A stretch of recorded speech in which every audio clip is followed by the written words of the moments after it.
write often? Every day, Mina, I promise. I promise to study my shorthand, so that I shall be able to do your letters when we're married.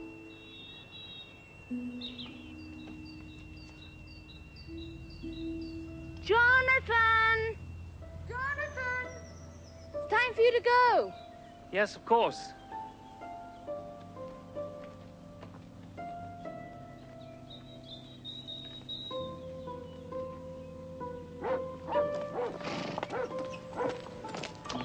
Oh, Jonathan, I do wish Bohemia wasn't so far away. Now, Lucy, you'll only upset your sister. But you don't know 2 words of the language. No, but one can tell from the Count's letters that he has a good command of English. I know you girls will laugh at your poor old mother, but I've had cook put up a few sandwiches for you, Jonathan. One never knows about food when traveling abroad. Thank you, Mrs. Westerner. That was very thoughtful of you. Well, it's time to go. Goodbye, Goodbye. Jonathan.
Excuse me.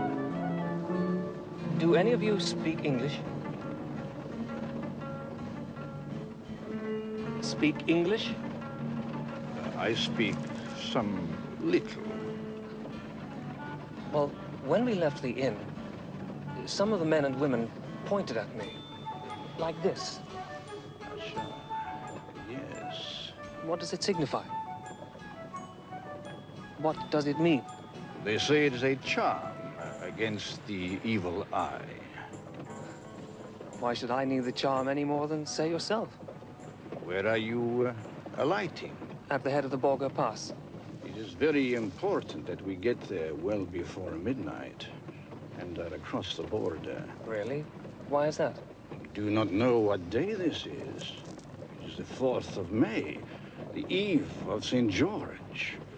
When the clock strikes midnight, all the evil things of the world shall take command.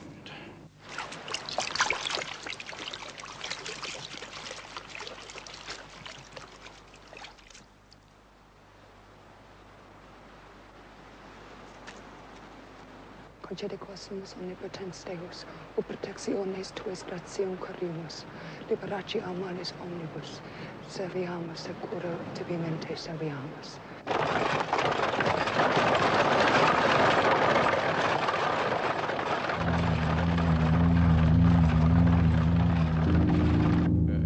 Where do you travel from the border? I'm a solicitor, and I'm taking some documents concerning a property in England for a Count Dracula to sign. Strigoi. Terog na te duce. Not go. Not te duce. My dear lady, I have to go. Please, don't upset yourself. Nu te duce.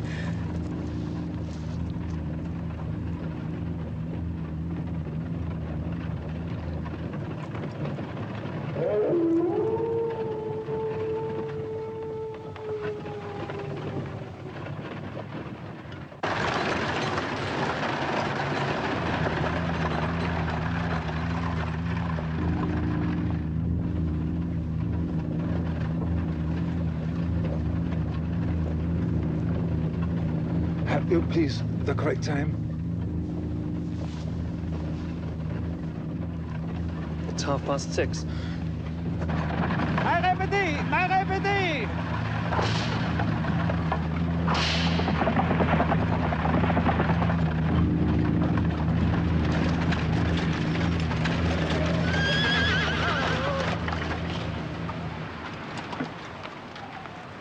Here is Patel to Hutsar, the head of the Borgo. Thank you. God go with you. Pentru sănătatea mamei tale. For your mother's sake. Thank you.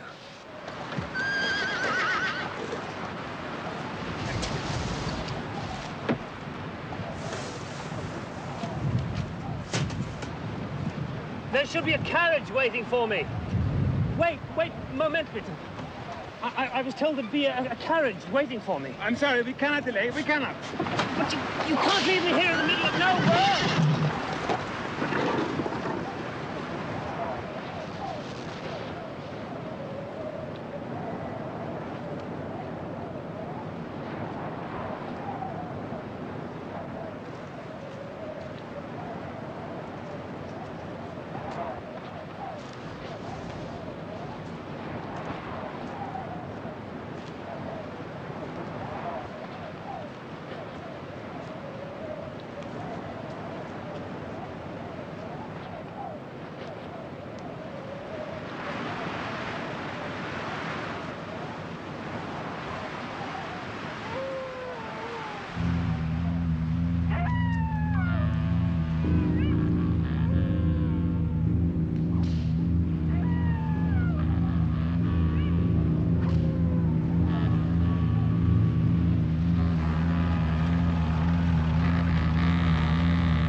Welcome to my house, Mr. Harker.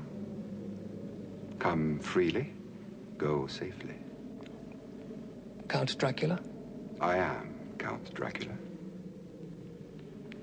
Will you come in?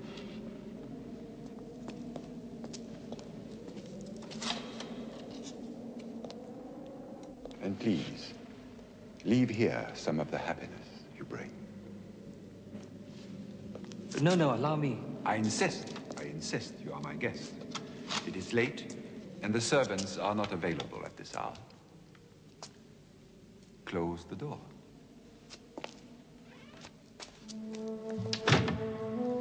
Follow me. Thank you.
Do forgive me if I do not join you.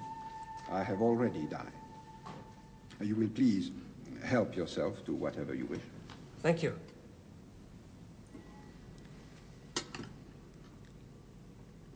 Some Tokai, perhaps? Hmm? That would be very welcome.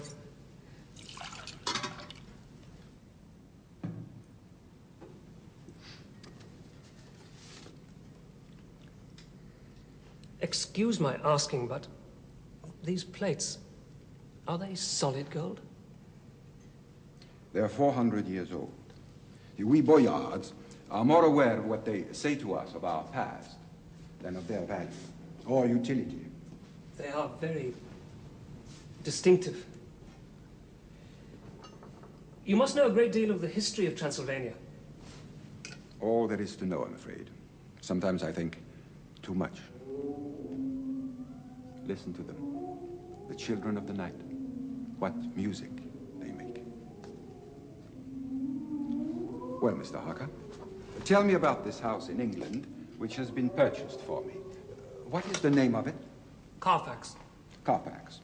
What is the origin of the word?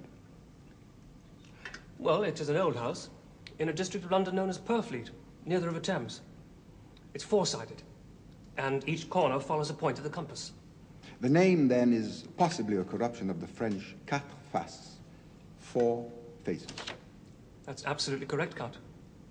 And how did Mr. Hawkins come to hear of it? My fiancée's sister knows a doctor in the area. You are engaged to be married. Yes, sir. And does your fiancée live in London? Yes, with her family. But they always go away for the summer. Of course, the English custom, to a spa or watering place. They go to Whitby on the Yorkshire coast. Well, sir, your house is very near the sanatorium that this doctor runs. Dr. Seward. The house is old, I'm glad. A house cannot be made habitable in a day. And after all, how few days go to make up a century. Mr. Hawkins thinks highly of you. That's very kind of Mr. Hawkins. And adds, Mr. Harker shall be ready to attend on you during his stay when you will, and to take your instructions in all matters. I think you will find everything in order.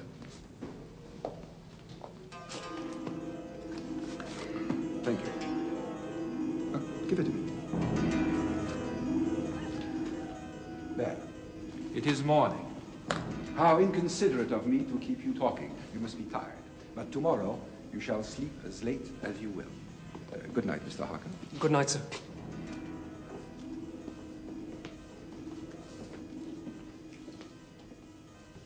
Oh, Mr. Harker? Sir? You may go anywhere you wish in the castle. However, the doors of certain rooms are locked. It stands to reason that you will not be able to enter these rooms and should not try. They have been locked for generations, and only the masters of the house have known why. Respect this tradition, please. Thank you.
Good morning.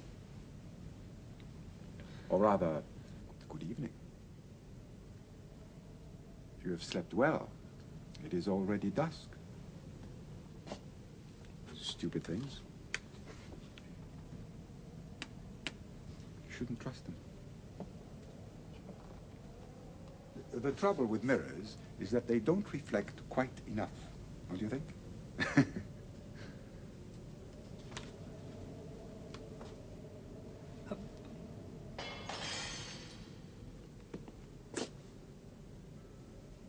You've got yourself.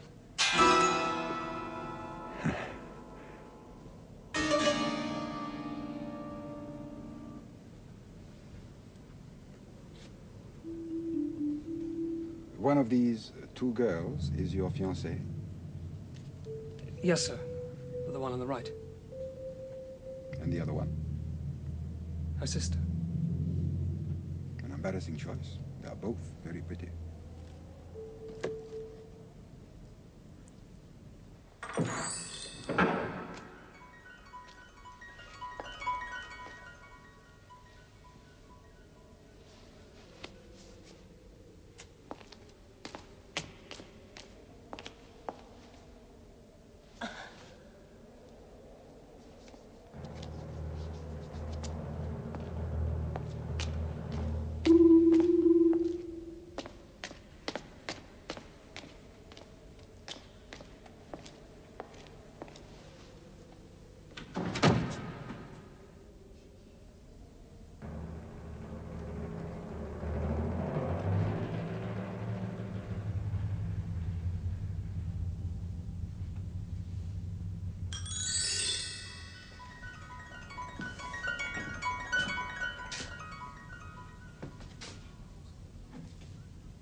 English literature is the richest in the world. But then, of course, I'm partial. I have a passion for the English language. I would wish to speak it faultlessly, perfectly. But you almost do, Count. This almost is disheartening. You shall remain here for a while so that I may learn from you and shatter this almost irrevocably. Please correct the slightest error in my speech. However small, please correct it. Frankly, sir, I was hoping to return to London as soon as you've signed the lease of the House of Purfleet. No, you must remain here for a month at the very least. A month? Do you really wish me to stay so long? Only my needs are to be consulted. Remember the instructions of your employer. Look upon it as a little holiday. I understand, sir.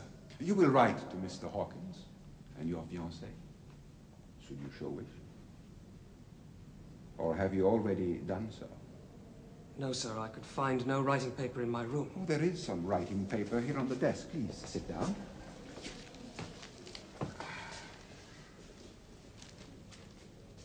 Very, very thin. The thinnest paper possible. One can almost see through it. Yes, indeed. Yes, indeed. You will forgive me, but I have many things to attend to before I set sail for England. I must go now. By the way, do not, under any circumstances, sleep in this room. Please. Very well, sir. Good. Until tomorrow, then.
Nina. Nina.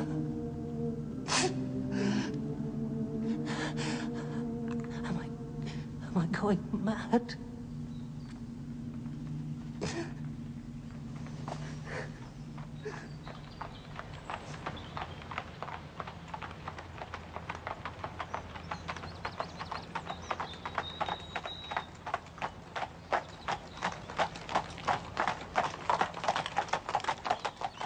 I don't understand it, Mr. Hawkins. It's so unlike Jonathan. Everything is going very well. I am very well. Nothing about his journey or what happened, nothing. Much the same story in mine, my dear. And I must say, I find it very surprising that he needs to stay a month. A month? Oh, no. The Count has requested me to remain 1 month.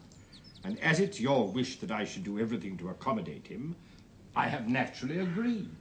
Oh, what are we going to do? Well, if I hear anything more, I'll certainly let you know. Oh, yes, yes, of course. Oh, we shall be going to a house in Whitley for the summer at the end of the week. I'll keep in touch with you, my dear. Thank you.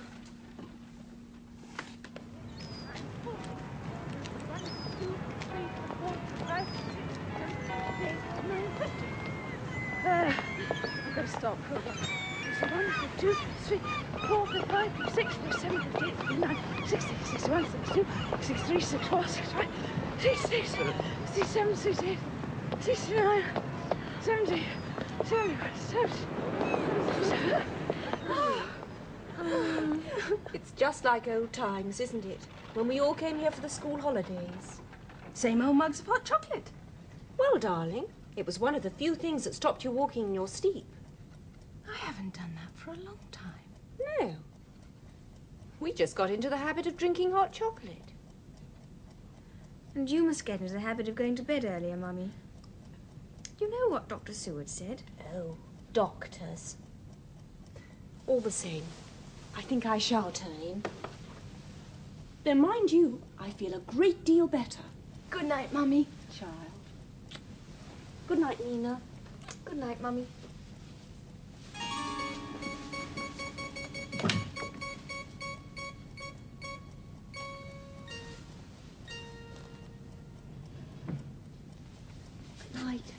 night.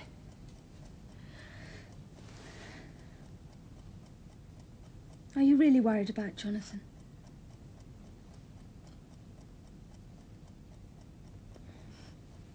Wouldn't you be? Poor Mina. You're so much in love. And you really don't understand men at all. You do, I suppose. Well, I've been longing to tell you. I've had 2 proposals of marriage. I know about Dr. Seward. It's called Quincy. Quincy? Quincy P. Elmwood. He's a very handsome American boy from Texas.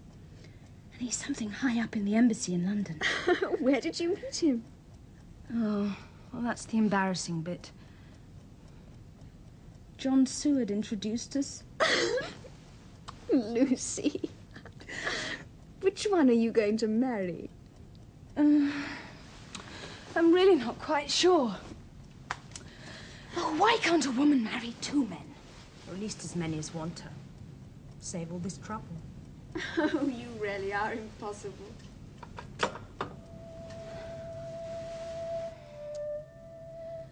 Dear John,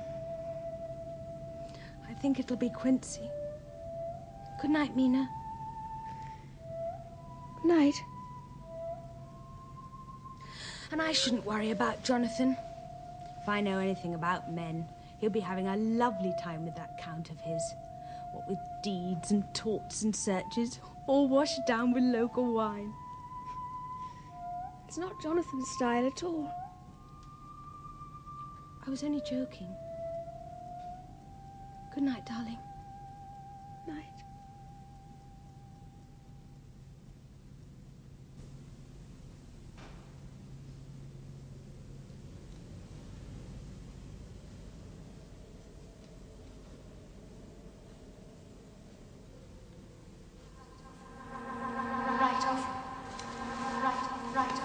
Every day, Mina, I promise.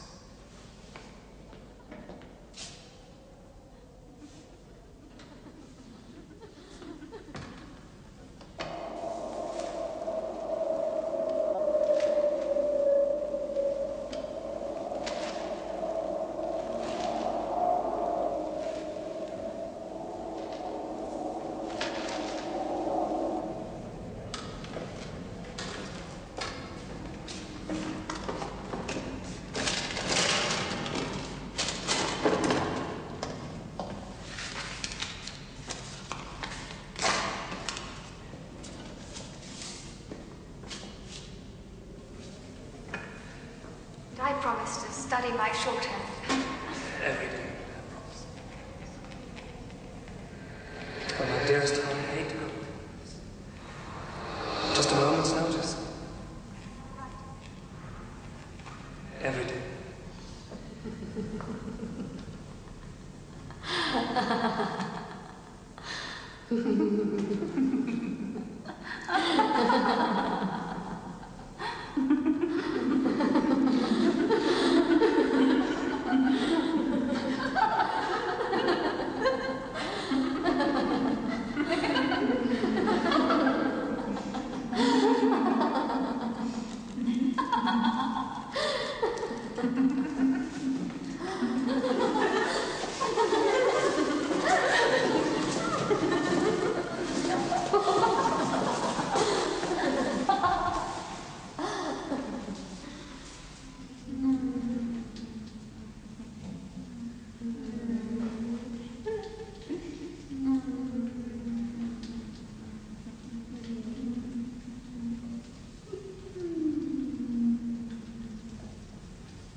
Go on. You can go first. Me? First? Oui? You have the right.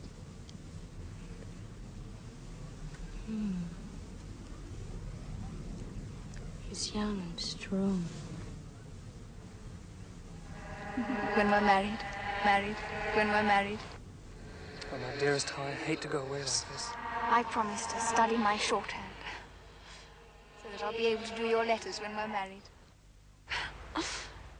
Married. When we're married. You'll write often. Every day, Mina, I promise. You'll write often. Write often. You'll write often.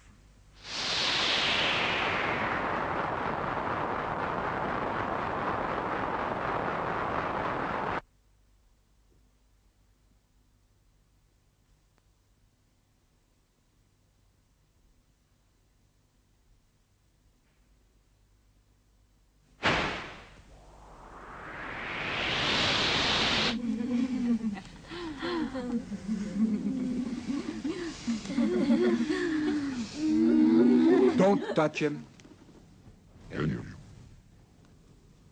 Don't look at him. Leave him. Back. Back. You never loved me. You never loved. You never loved. Oh, yes, I have.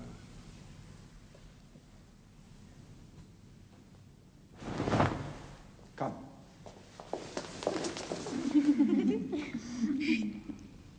I need him for a while. Then you shall have him. He will be yours. All yours. When we're married. Just a moment's notice. Now go. I must awaken him. And tonight, you can give us nothing? Nothing?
I expect you are anxious to return to England.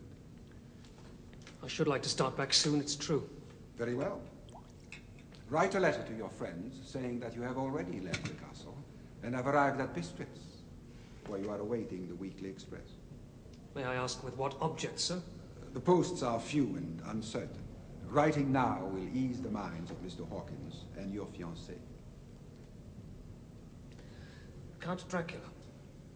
Yes? I've been struck by a curious fact. Yes? I've not seen a single servant since I've been here. Yet my meals are served, my bed is made. Tell me, are we alone in the castle? Alone? How could one be alone in this castle? In its most remote corners, the past, the living past, is present, surrounding us. That does not answer my question, sir. I've been here for 3 weeks and have not once stepped outside the castle. I would gladly have shown you the countryside if you had expressed a wish to do so. When would we have gone? In the dead of night? I've never set eyes on you during the day. I have a large estate to manage. Nor have I seen you eat. I eat alone. And who would have driven the coach? My driver? You are lying, Count Dracula. You are losing your temper, Mr. Harker. Who took me back to my room last night? Back to your room? What do you mean? I slept by mistake in the library. I witnessed a nightmare and woke up in my bed. How did I get there? Now, am I to be held responsible for a vivid imagination? Now you tell me to write a letter saying that I've already left the castle. Why? You're keeping me here against my will. Why? To improve my English, Mr. Harker, as you very well know. But if you wish to go, by the time you pack your portmanteau, my driver will be waiting for you to take you wherever you wish.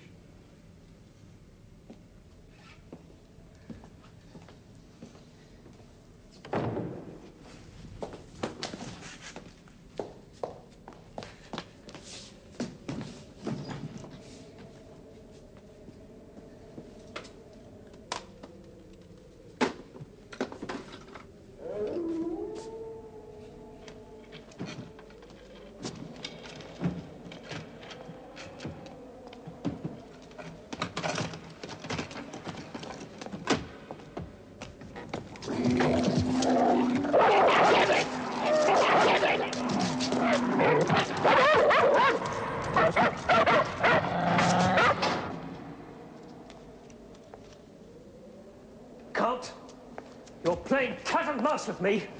I want to know the reason why. You do not trust me. No, I don't. And trust is essential in human relationships.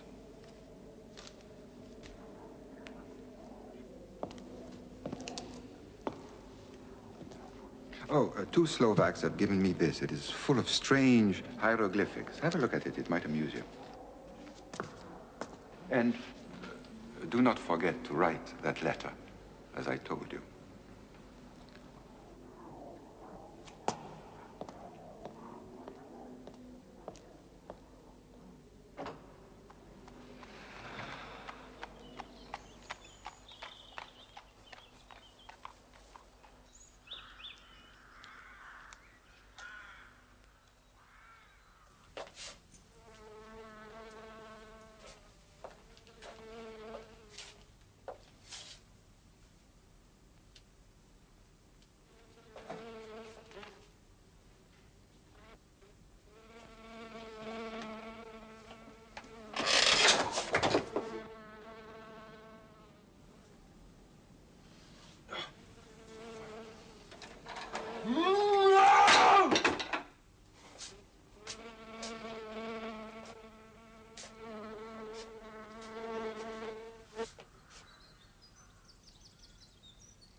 Good evening, Mr. Renfield. Ah, yes. Doctor. Do come in.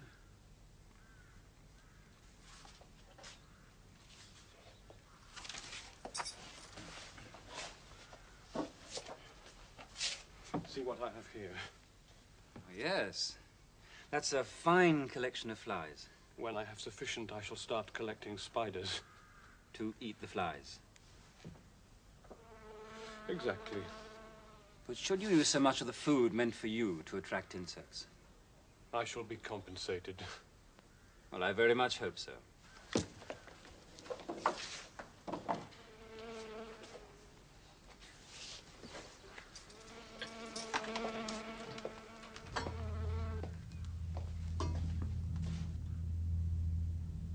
Master, master, are you coming soon?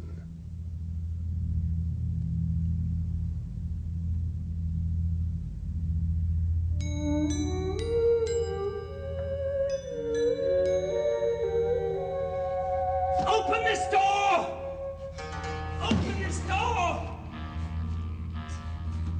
Open this door!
Never.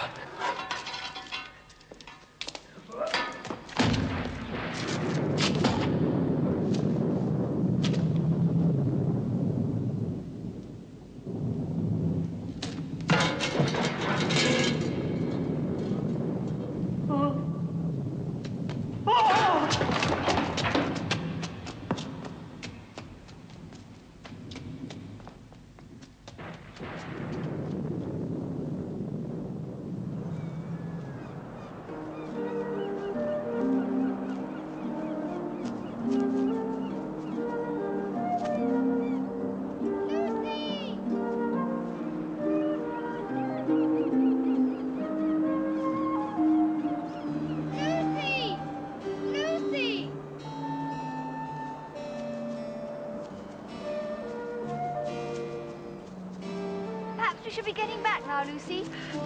See if the evening post has arrived, I suppose.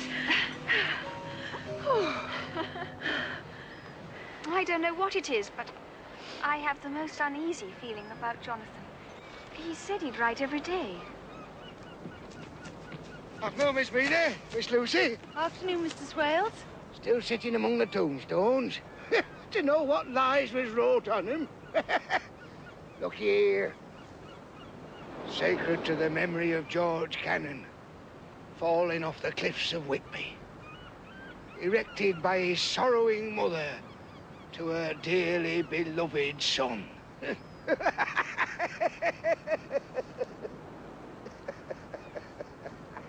Really, Mr. Swales, I don't see anything funny in that. Of course you don't. Because you don't know.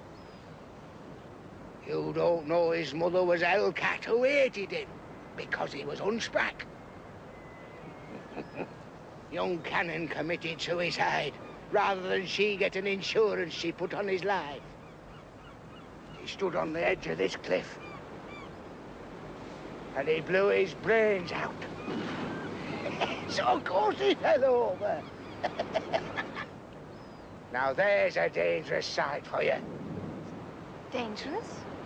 The sky. There's a wind coming up. Them clouds. I've seen it all afore. There's a storm coming up over the horizon. I've seen it afore.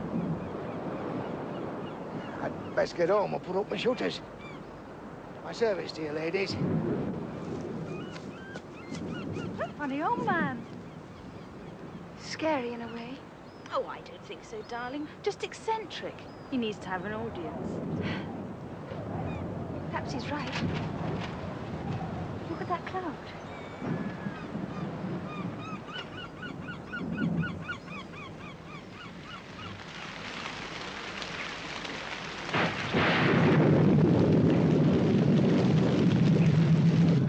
I've never seen such a storm. It's quite frightening. I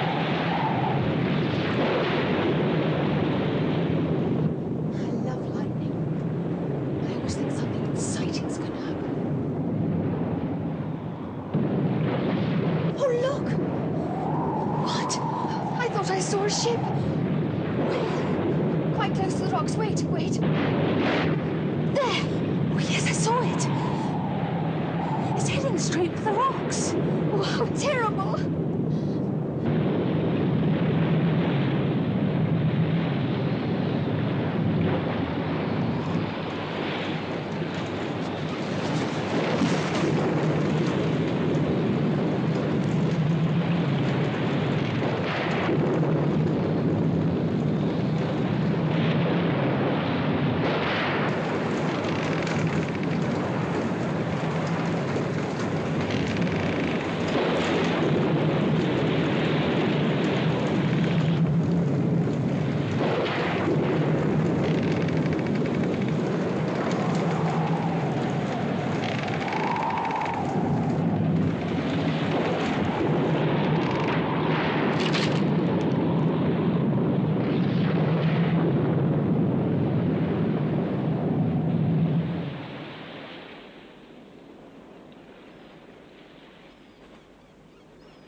One of the puzzling aftermaths of last night's storm was the discovery in the early hours of the morning of the well-known figure of Skipper Swales. What? His body was lying on a gravestone underneath a bench. A bench? He'd been savaged by a dog. Oh, no. It is evident from the ship's log that the crew have convinced themselves that a strange man was haunting the ship. Some took to the boats, the remainder jumped overboard. It was then that the captain lashed himself to the helm. Isn't it exciting? I think I'd call it tragic. Oh, that of course. But exciting too. And frightening. Among the ship's cargo is a number of great wooden boxes filled with mould and consigned to a Whitby solicitor who took possession of them formally this morning. And Whitby's such a quiet little place as a rule. The post! I think it's too bad of Jonathan not to write her a proper letter. I don't know what young people are coming to. But, Mummy, there may be all sorts of reasons. And letters do go astray. Particularly from abroad. Well, I can't help feeling there's something wrong. It's 3 for Mummy. Thank you, darling. 1 for you, Lucy. I've got 1 from Mr. Hawkins. It's from Quincy. He's coming down for the weekend. Oh, good. That'll be nice for you, dear. Mina? Just nothing, really. Mr. Hawkins has had a letter from Jonathan. What does it say? That he's on his way home and is waiting for the express at Bistritz. Well, when does he leave? June the 18th. But he should have been home weeks ago. Lucy, whatever's wrong?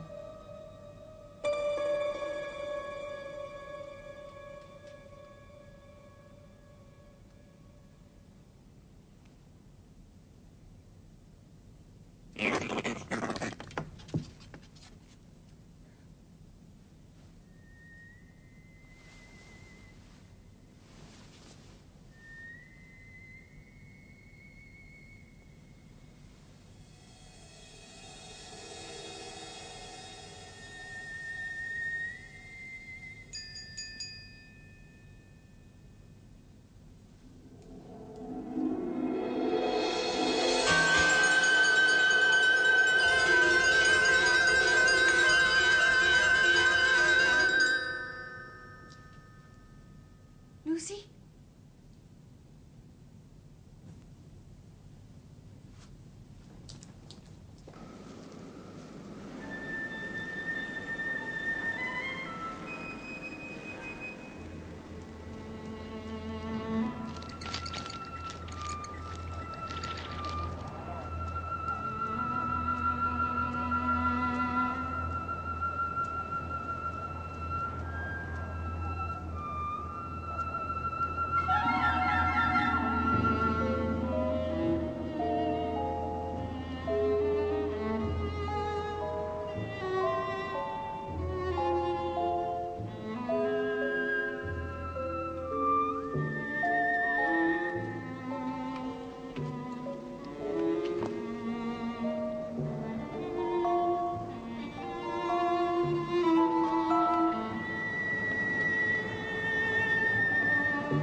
Lucy.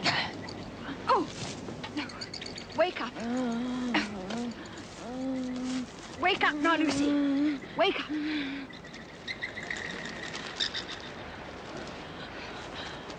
What am I doing here?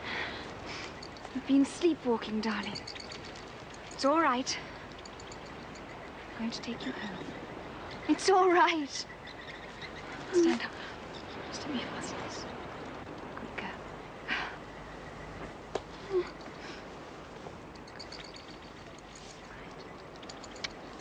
Come on, Lucy. Let's go home now.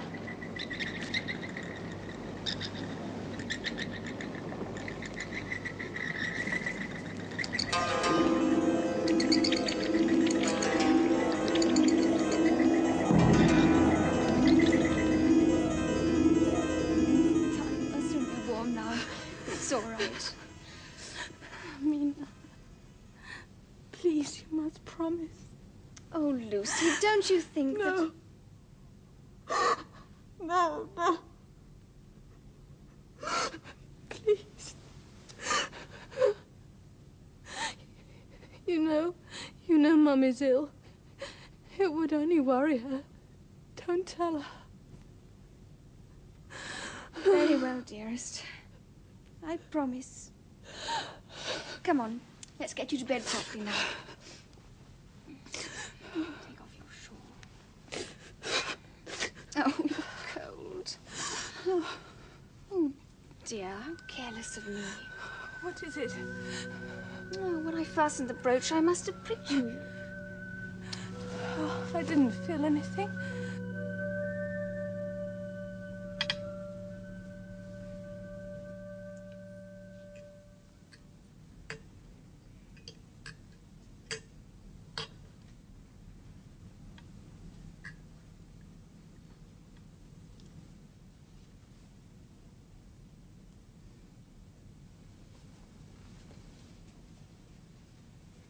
Why aren't you eating anything, darling?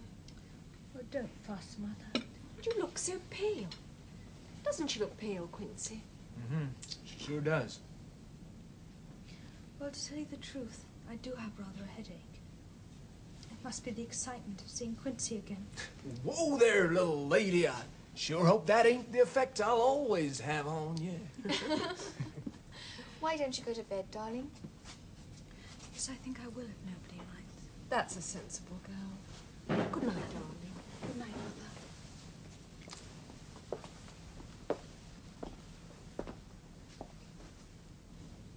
Well, good night, sweetheart.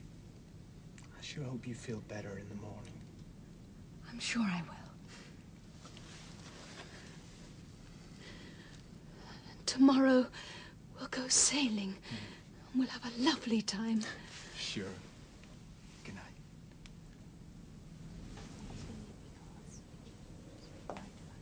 Oh, Quincy, I can't tell you how worried we've been. One day so happy and full of life. The next so white and, oh, I don't know. Well, isn't it time she saw a doctor? Yes, I think we should go back to London at once. You wouldn't mind, darling, would you? No, no, of course not. And then Jack Stewart could take a look at her. That's just what I thought. Well, Mina, it's such a lovely evening. Why don't you and Quincy stroll down to the promenade? Well, I wonder if the American consulate in Budapest could help find out where Jonathan's gotten to. Oh, Quinn, do you think they could? Well, it's worth a try. See, they could start by making inquiries at Bistritz. Isn't that where you last heard from them? Yes, it is. I would appreciate it. I'm so worried. Well, I'll cable them just as soon as I get back to London. Oh, thank you. Oh, shall we go back now? Well, I guess it is turning a bit blowy. Let's go. Yes.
Oh, there you are. Yes. Yes, dearest. I must have been dreaming. Yes, darling. Tell me about it in the morning. I shan't remember it in the morning. There was something tall with dark red eyes. And there was something sweet in the air and yet very bitter. And then my soul seemed to go out of my body and float about the room. And then you came and tucked me up in bed. But I saw you do it before I felt it. Isn't that funny?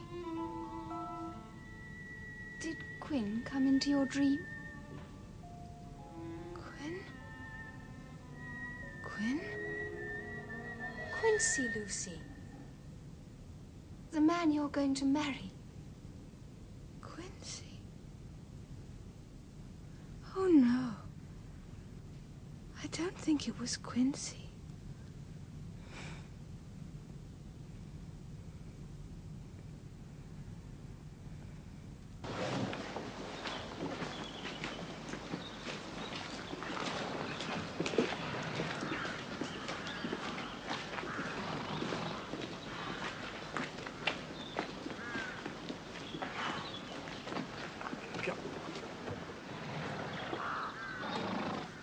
Vost?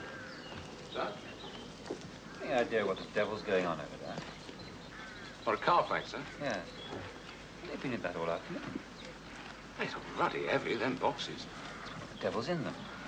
I mean, I could understand if they were moving in furniture, but these things... Didn't a foreign gentleman buy that old place, sir? The one that young Mr. Jonathan went abroad to see? Yes. I'll tell you, he was fascinated by the whole thing, sir. Oh? Renfield. Really? It's time for the afternoon rounds, huh? Yes, of course.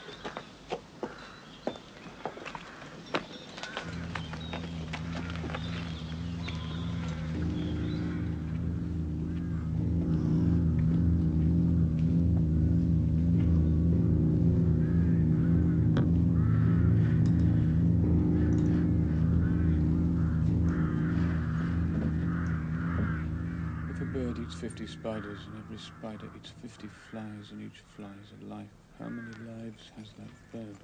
50 times 50. Hello, Mr. Renfield. How's the experiment going? Fly spiders, birds, fly spiders, birds, fly spiders, birds, fly spiders, birds, Yes, fly spiders, I birds. see. Yes. Tell me, how did you manage to catch them? They were sent to me. By whom? I am not at liberty to disclose that.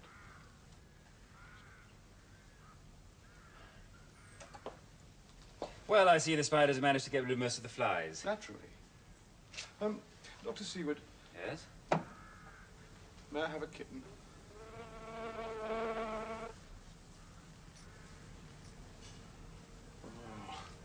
Oh, come on, man. We can't have that. Now, come on, spit it out. Come on, spit it out. Come on. Why? It is very wholesome. It is full of rich, strong life. It will give life to me. Leave him, Bowles. Leave him.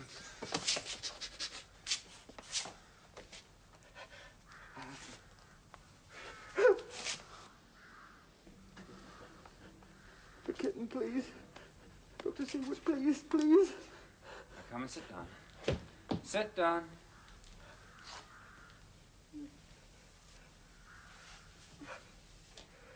Well, I don't think it's advisable, Mr. Renfield. Not just at the moment. Now, Mr. Renfield. Mr. Renfield. I'm going to give you an opiate. I hope you'll drink it. Of course I will, Doctor. I know you are my friend. I will do whatever you tell me. Thank you. Bowles will bring it along shortly.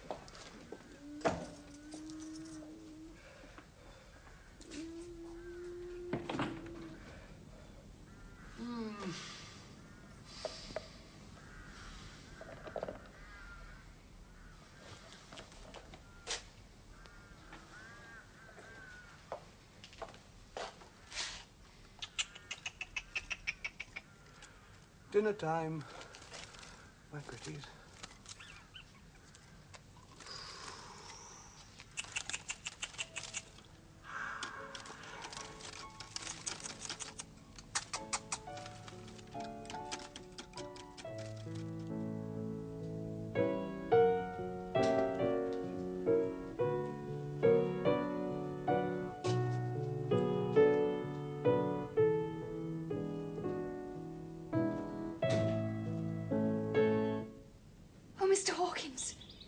Smiling.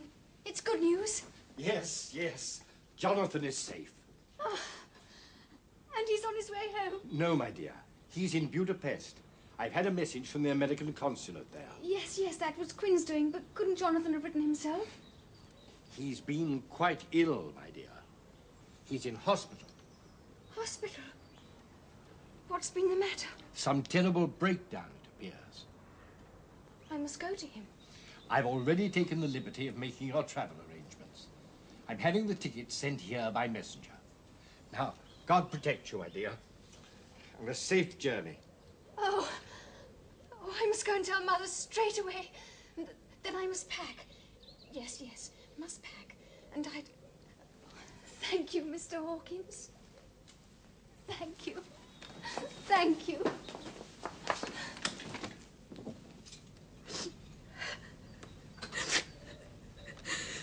I hear that Mina's found her long-lost Jonathan. But now, nearly finished. Look up for me. Up at the ceiling. Uh-huh. Now your hand. There. All over. Quite painless. Is there anything really wrong with me, John? Not so far as I can make out. There are none of the usual symptoms of anemia. Will you tell Mother and Quincy that? They're so worried. Yes, I certainly shall. And thank you. Thank you for coming all this way. My dear Lucy.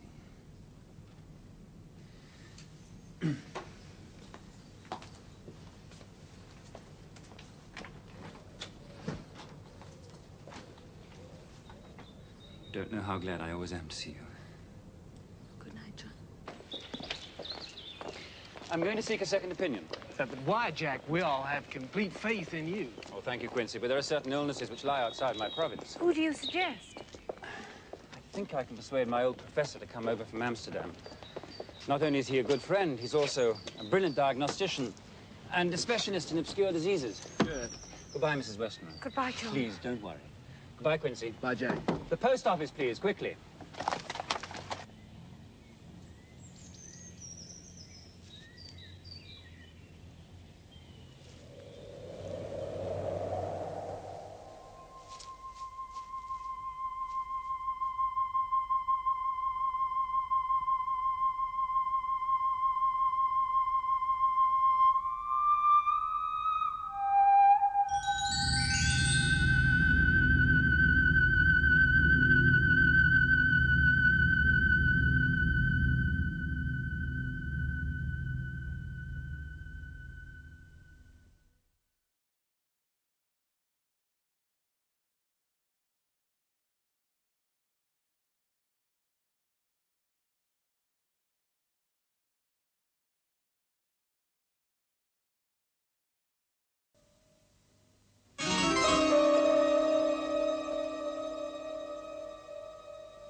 Lucy, may I present Professor Van Helsing?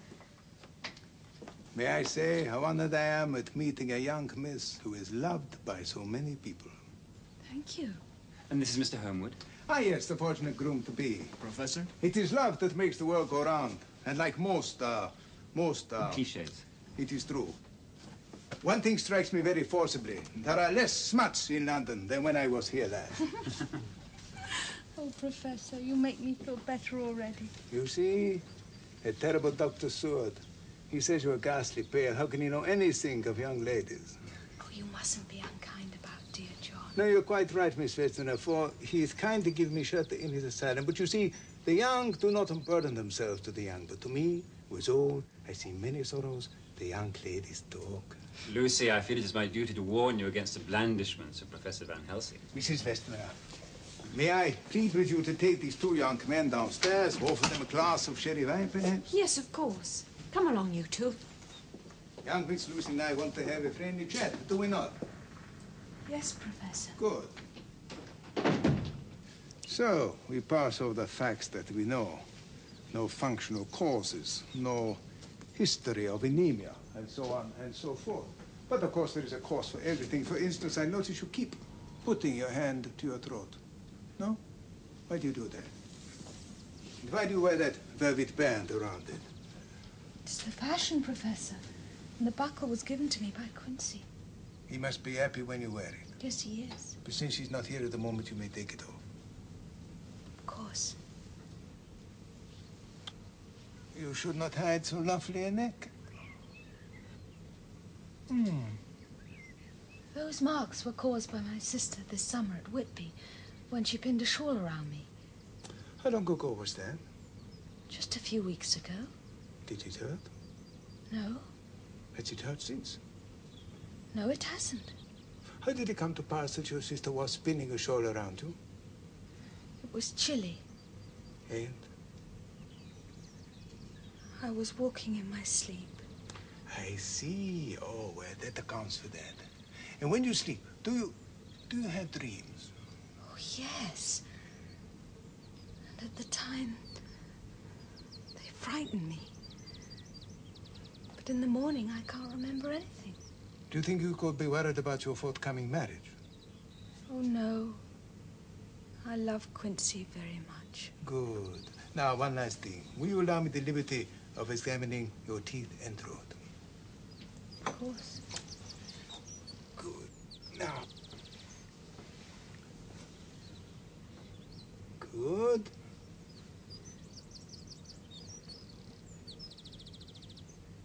Good. There. Finished.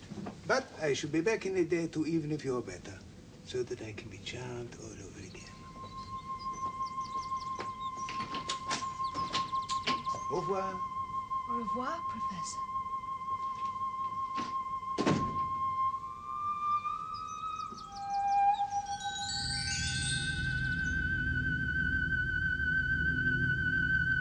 Would you like a drink? No, thank you, no. After a single examination, I do not wish to diagnose, but there is some memory stirring in my old brain. When we return to your asylum, John, we will telegraph Amsterdam for certain of my books, then we shall solve the mystery. We certainly shall. In the meantime, let me know at once if there is any change. Yes.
Quincy, Jack.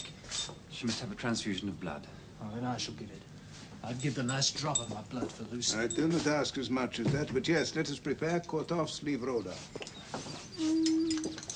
Now, little lady, here is your medicine. See, I lift you so that you may swallow easy. Come now. Drink up like a good child.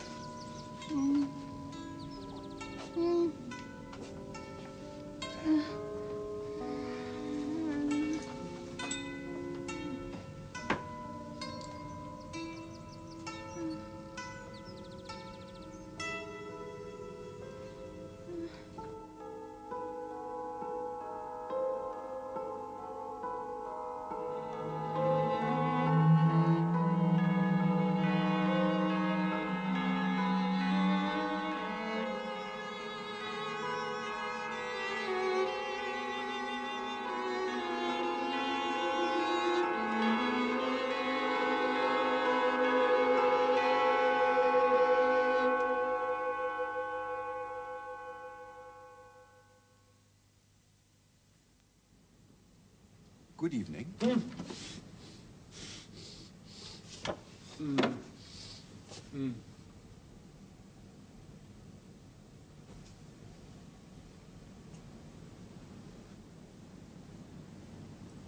Master.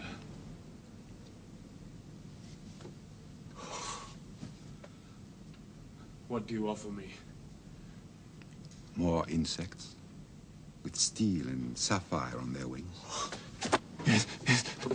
Moths with skull and crossbones on their legs. Oh, yes. Blood. Yes. Life. years of life. Yes, yes. Lord and Master, give me eternal life. Ooh. Ooh.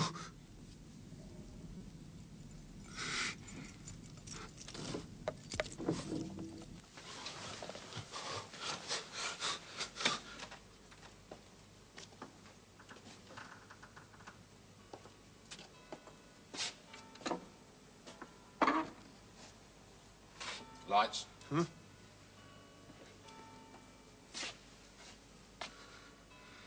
Where's the doctor? Well, he's not here tonight.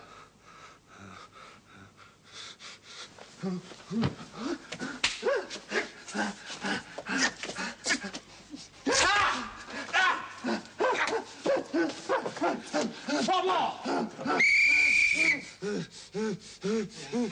One more! Fetch a straight waistcoat! Fetch a bandage, it's cut my wrist!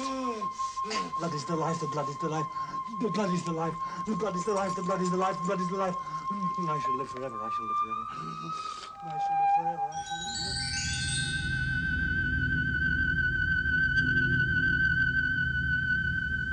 Yes, I agree. Using Garrick seems like nonsense, but I sense something evil, and I must try everything to combat it. Evil will not disappear simply because we disapprove of it. But what is the evil? I believe there is a monster in our midst. Who it is, or where it comes from, or what form it takes, I know not.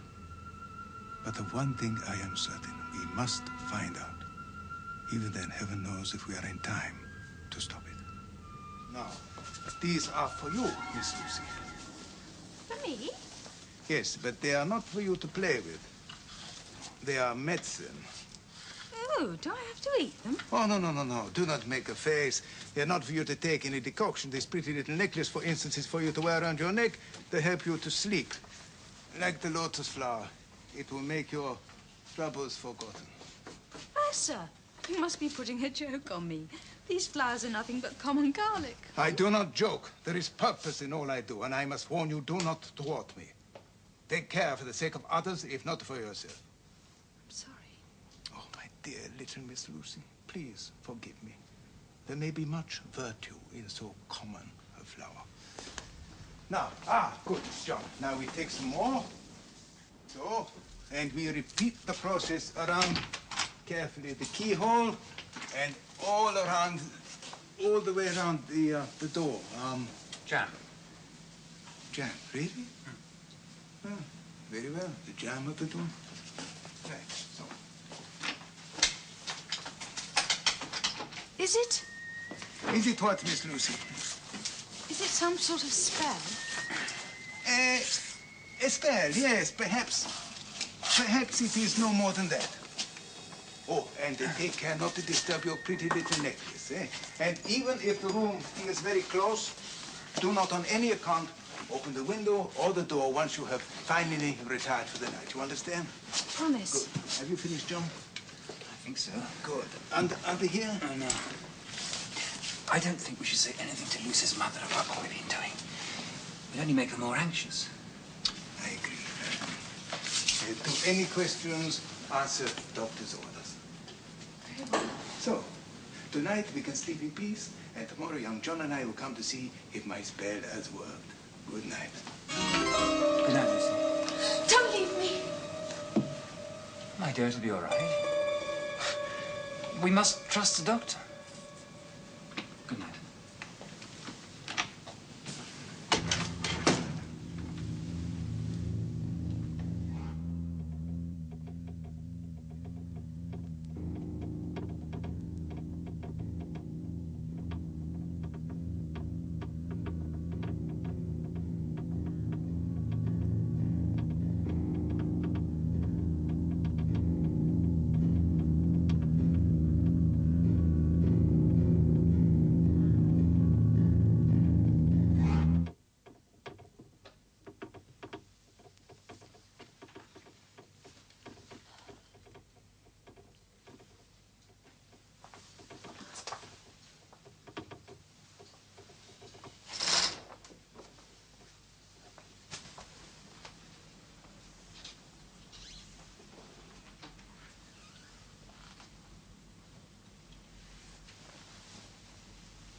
poor girl.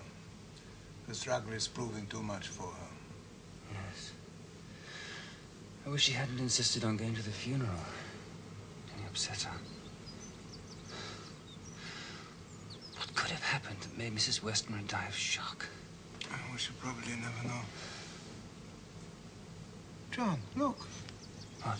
The throat. What are those marks that have been there for nearly a month? Good God, they've completely gone. Overnight?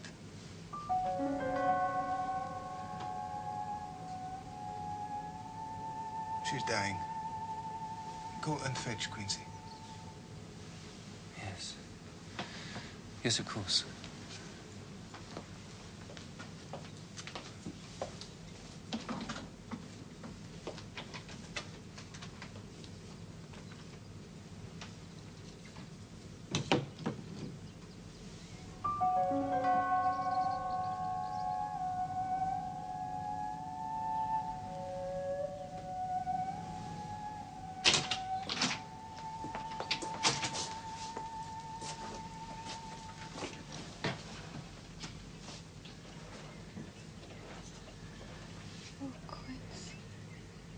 My love, I'm so glad you've come. No.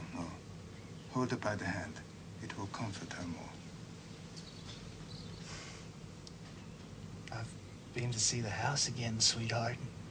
It's gonna be all ready to move into right after our honeymoon.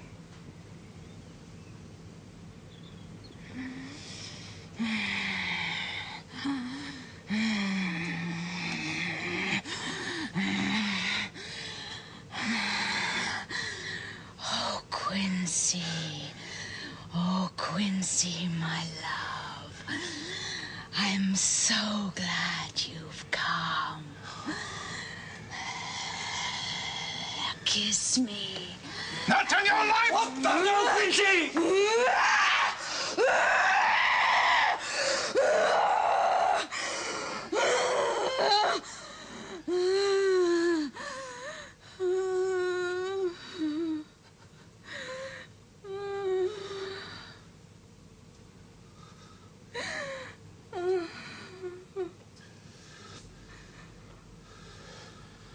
Oh, Professor, my true friend, guard him and give him peace. I swear it, my dear young miss. Come, Quincy. Take her by the hand. And kiss her on the forehead. But only once.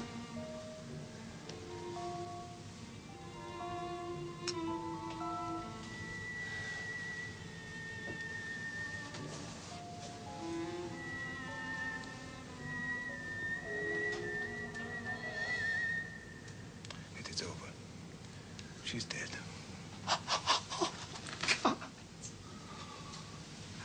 Why? Why? Oh, Quincy. Come, Quincy. Look at her. Now look at her well. She doesn't look sick anymore. God is merciful.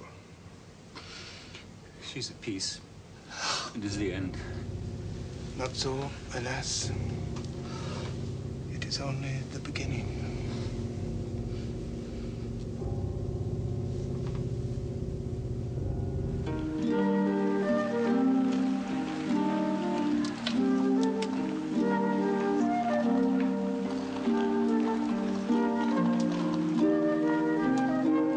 Isn't it wonderful to be home again, my dearest? There were months when I thought I would never see you or England again. Won't Mummy and Lucy be surprised when we tell them that we're married? We'll start house hunting right away. Only Mina, promise me one thing. What, my darling? Promise me. What? Promise me that you will never, as long as we live, cook me paprika chicken. Paprika hen? Oh, 9-9.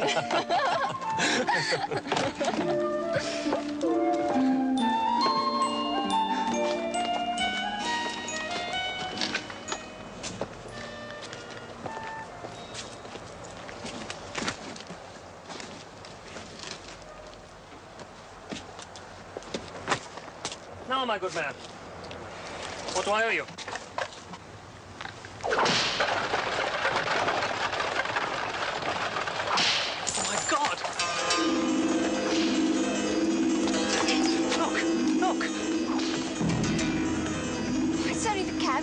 away? No, no, he took no money. It's him. It's It's all right. Don't look anymore. But you don't understand. It was Count Dracula. Yes, darling. Let's go indoors. Oh, my God. I thought I had imagined it all.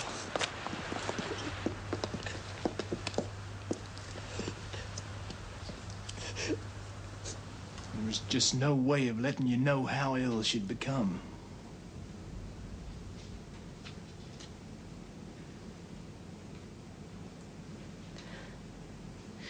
When was the funeral? The day before yesterday.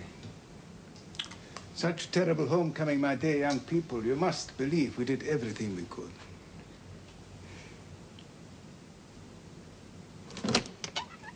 Dr. Sewell and I have an assignation. We must take our leave.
Please, light them.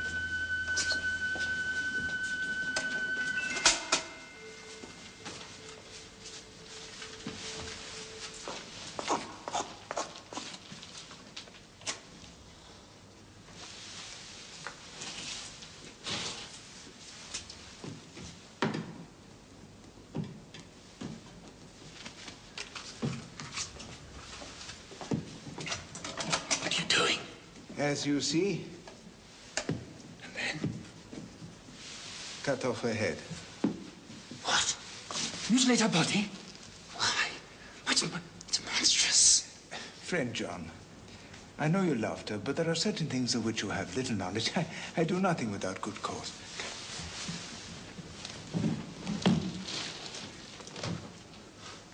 The body's not there. That is good logic as far as it goes. Come. Now, I will tell you what I believe, and then we must speak with Quincy.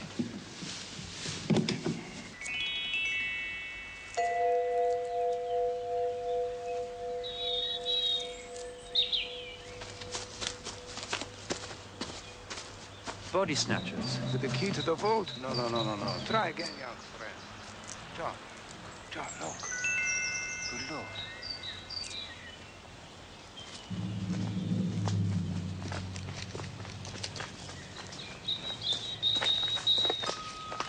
Hello. Well now, what have we here? A very beautiful lady. Blueful? Do you mean beautiful, perhaps? Do you? Yes. But don't you think it is time that you were at home? Yes. Good. What have you got there? Oh, for me? Oh, thank you. Good. Well now, up you come, and off we go. My, what a handsome young man you are. A very beautiful lady. Yes? Oh.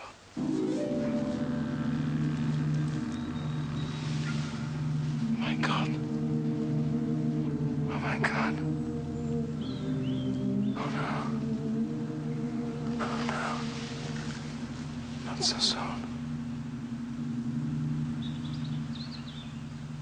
First, I must ask you, are you willing to believe what John Stewart and myself have told you? I'm sorry, Professor. I reckon I find it impossible. The wounds on the throat of that child, do they suggest nothing to you concerning the death of Miss Lucy? Are you saying that those small holes in the child's throat were made in the same way as Lucy's? Alas, no, I am not. Well, what in Pete's name are you saying? They were made by Miss Lucy. You're insane. She has already joined the ranks of the undead. The undead? The Nosferatu, the walking dead. Those who cannot die, who are cursed with immortality, who must go on age after age, adding new victims, multiplying the evils of the world.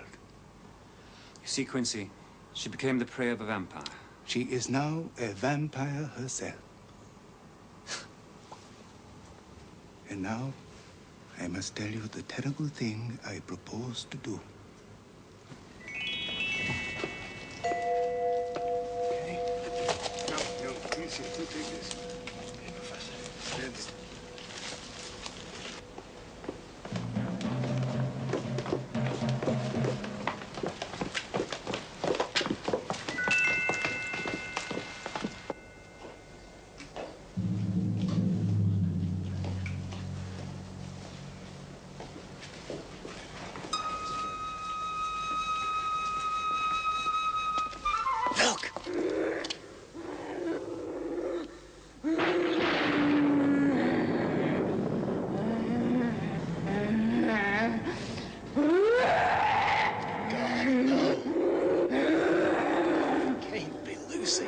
Not your Lucy, my friend, no.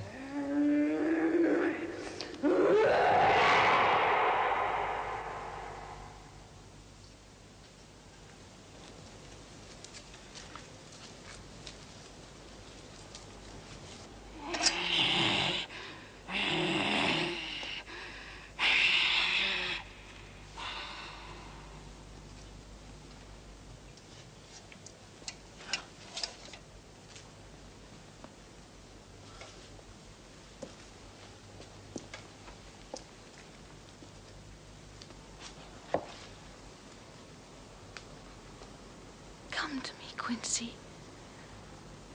Come, my love. Leave these others, and we can rest together for eternity. No!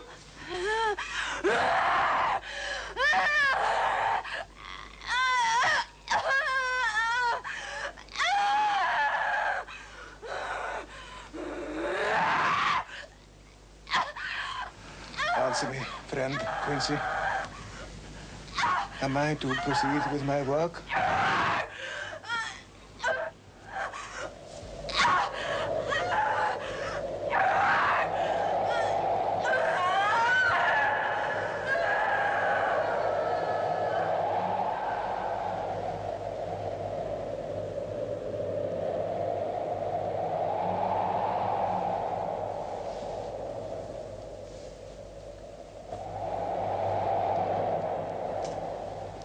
It is dawn. We can begin our work. John, the bags.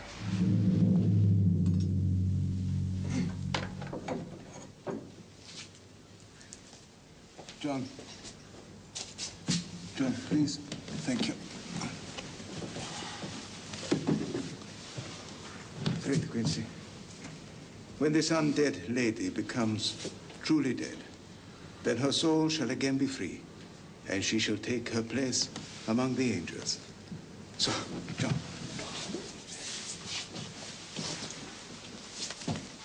Thank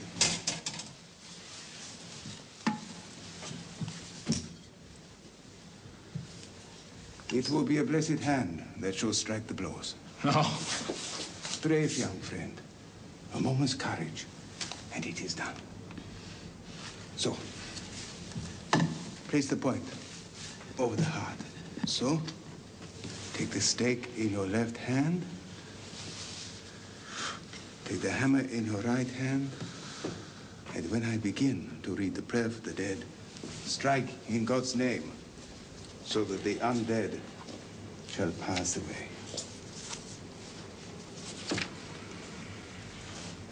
De profundis clamavi ad te, Domine, Domine exaudi vocem meam.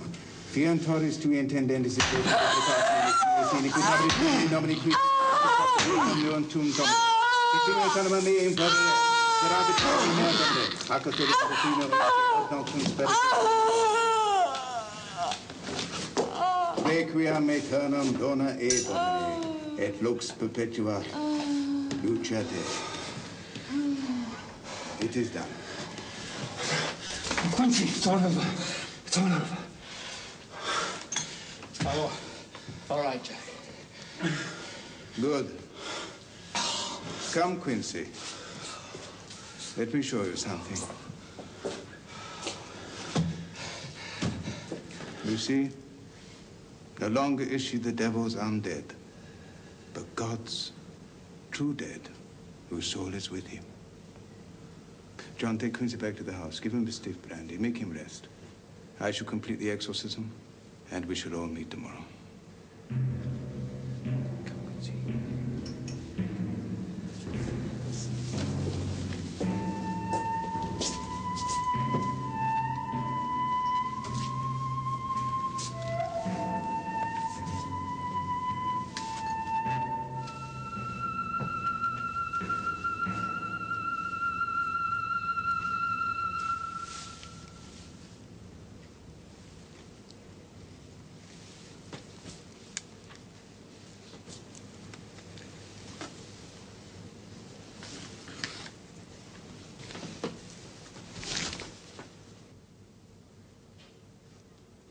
So there is no doubt in any of our minds that Mr. Jonathan's journal and Madam Mina's account of our summer days in which we prove that Count Dracula is a vampire and in this country.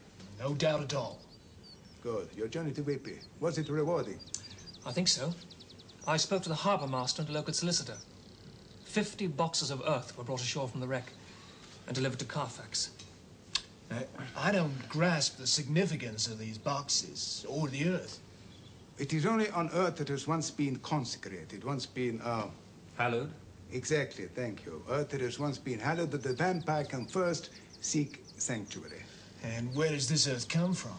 From the graves of Castle Dracula, from the Count's ancestors, from his children, his children's children, all hallowed grounds in the eyes of God.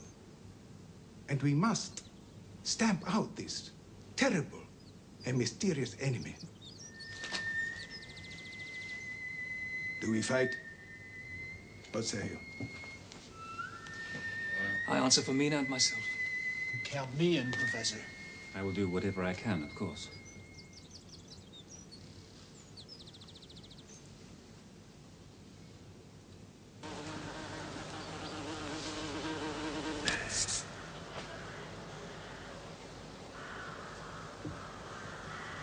Little fly, thy summer's play my thoughtless hand hath brushed away.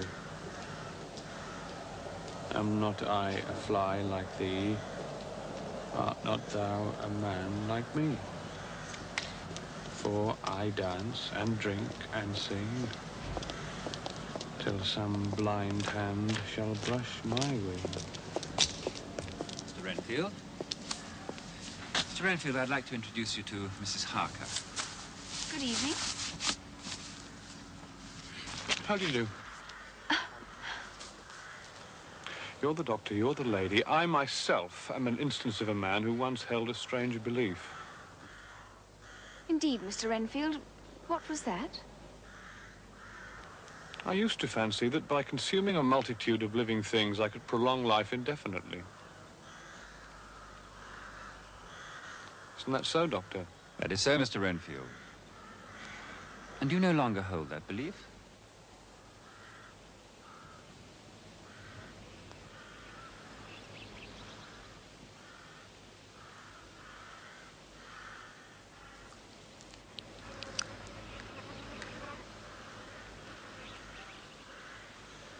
Oh, I have some advice on the subject of Madam Mina. Jonathan. Her health has been all-important, but now she must have no more to do with this terrible affair. The risk is too great. She is too precious, and we men will act all the more free knowing that she is not in danger. Very well. I'll take her back to Hampstead and then return here.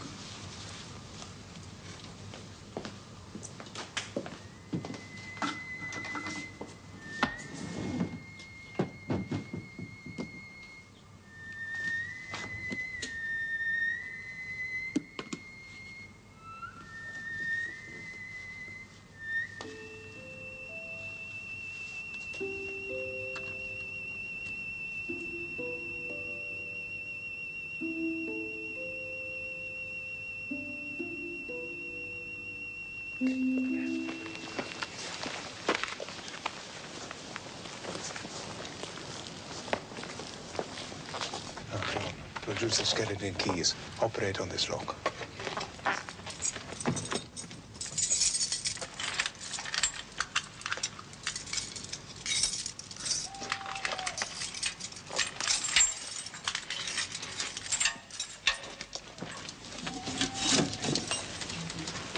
It appears the Count has a penchant for stacking his boxes in holy places. Now, Jonathan, you know the layout of the house and grounds.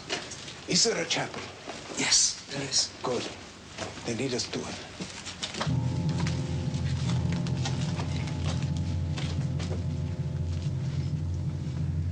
Hermanus tuos, Domini.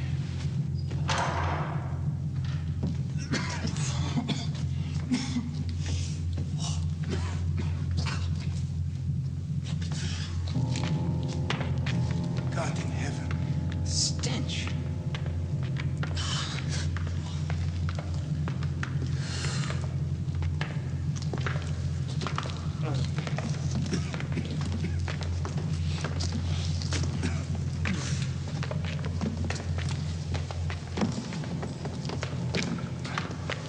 Sickening. Strike, yes. Every breath exhaled by that monster clings to the place. Look. Yes. Come, quickly. We will open the boxes one by one, and I will sterilize the earth. How, Professor? With this consecrated host, I have permission. With particles of the host, I shall sterilize the boxes, sanctify them, so that never more can he lie in them. Come, Quincy, open the bag. Let's get to work quickly.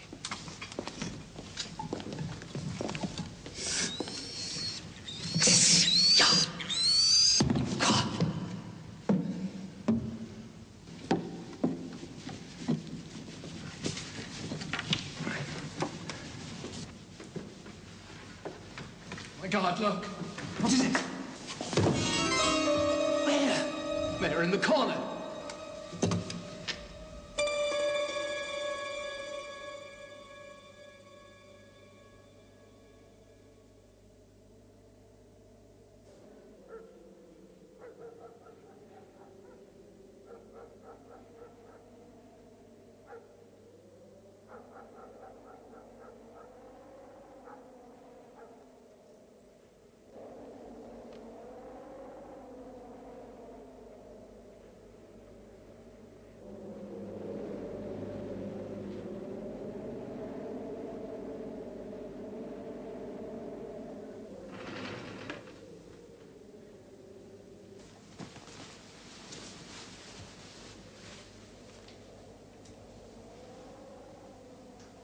Jonathan?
are so young, so lovely. So, after our visit last night to the Carfax house, at least we know that 29 boxes out of the 50 have been sanctified and rendered harmless. The Count can no longer find refuge there. But where are the 21 boxes that have been removed? I'm sorry I'm late. Poor Mina's not feeling very well. I told her to stay in bed for a while. Now, John, Mina's very anxious to speak with your patient Renfield again. She thinks there might be some kind of a link between him and the Count, and that he may talk to her openly. What do you think, Professor? I don't know. I don't know. It might work. It might help. Oh, thank you. Well, she felt the evening might be the most rewarding time. Very well, I'll arrange it. Oh, good. Say, listen, everybody. I've got in touch with Carter Patterson now. They tell me they picked up those 21 boxes from Carfax and delivered them to an address in Mayfair. It's 21A Chesterfield Close. Mayfair. Well done, young Quincy. Well done. That should be our next port of call. And now, how about a nice cup of cocoa? Oh, thank you, Professor.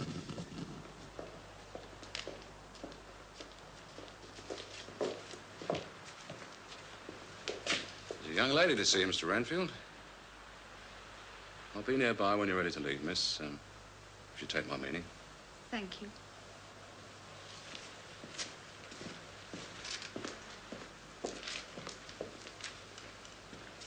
Good evening, Mr. Renfield. Who are you? I'm Mrs. Harker. We spoke yesterday. Where? In the garden. I was with Dr. Seward.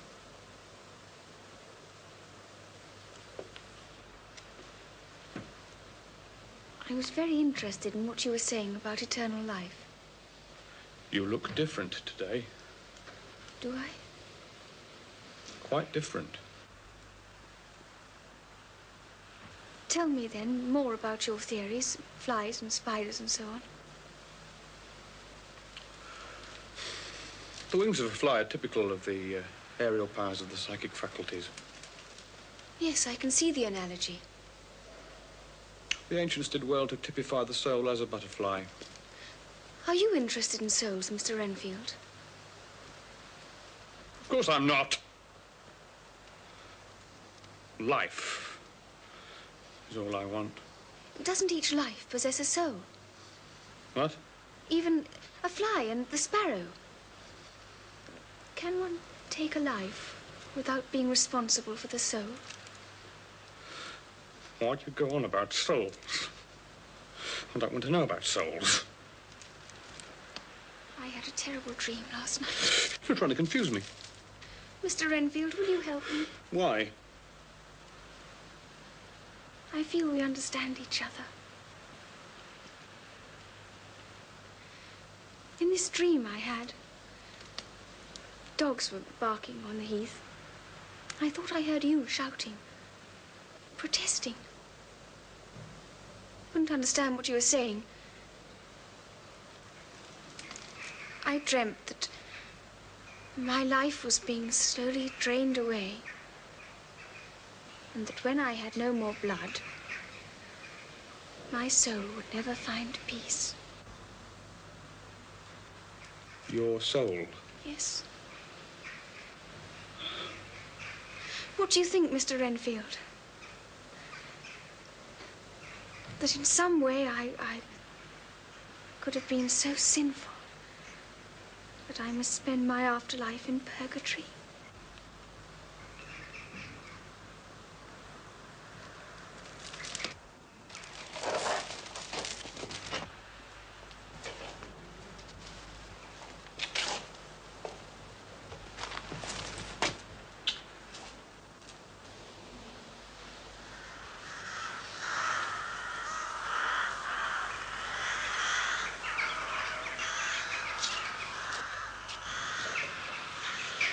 I pray God I may never see your sweet face again.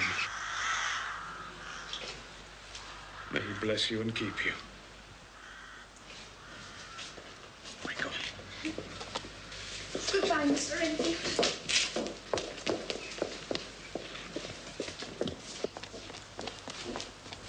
Seward. Thank you, Vost. Dr. Seward. Dr. Seward. You must let me go at once from here. Go, Mr. Renfield. But why? Now. This very hour. Let them take me in a straight waistcoat. Manacled. Leg ironed. Even to prison. Let me go. Is it something Mrs. Harker said that's upset you? If I were free, I shouldn't hesitate a moment to tell you, but I'm not my own master, so let me go, let me go, let me go, let me go, let me go, let me go, let me go, let me go, let me go, let me go. I'm afraid we shall have to wait until the morning to discuss it.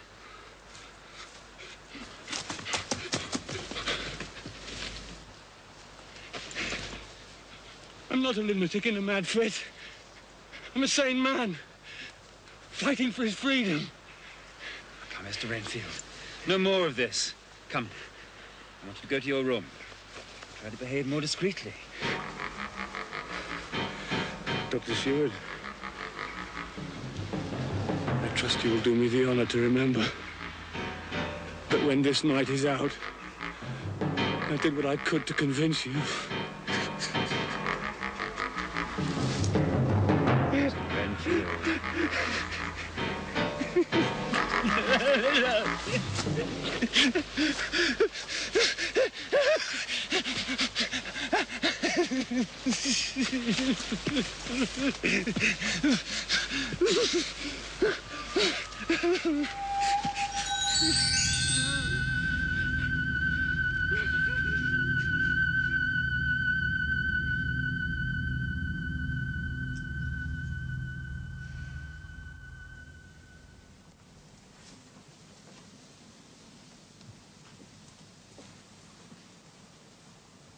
I could have been so sinful that I must spend my afterlife in purgatory.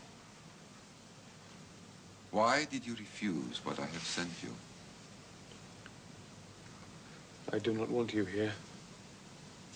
Why? If thought is life, and strength and breath, and the want of thought is death, then am I a happy fly, if I live or if I die. You should be overjoyed by what I have sent you. You've sent me nothing. Look at me. Look at me. Look at me. I have sent you a human being, a living person. She's initiated. Take from her and give to her. The two of you will live forever. God give me strength.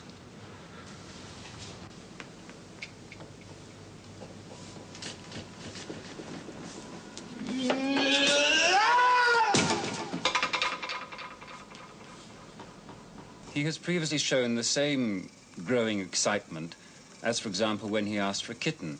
This excitement...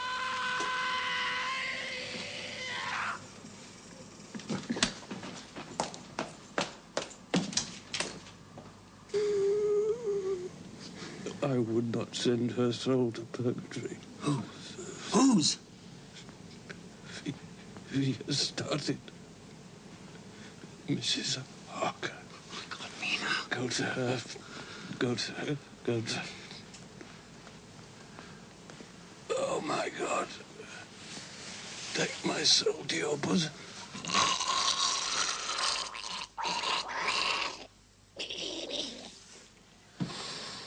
Bowles, get my carriage. Quickly. Let's get to Hampstead.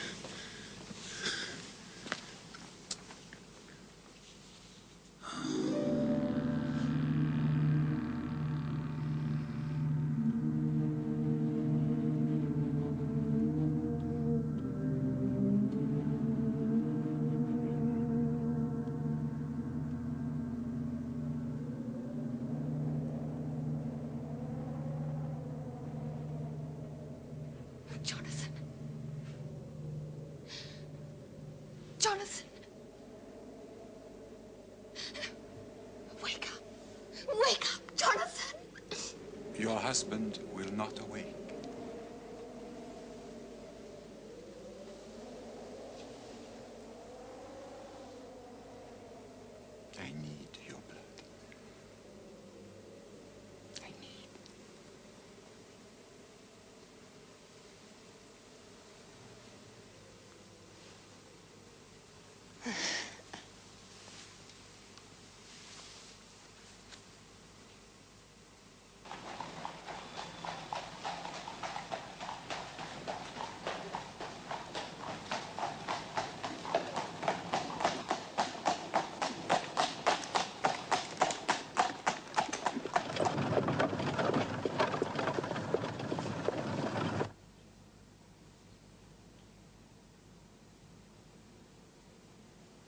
please, please, do not help these men to fight against me.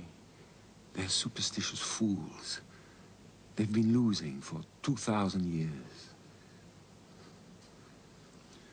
Do you know the significance of the kiss? You are nourishment to me, blood of my blood, flesh of my flesh, my beautiful wine press. We shall cross land and sea together, land and sea.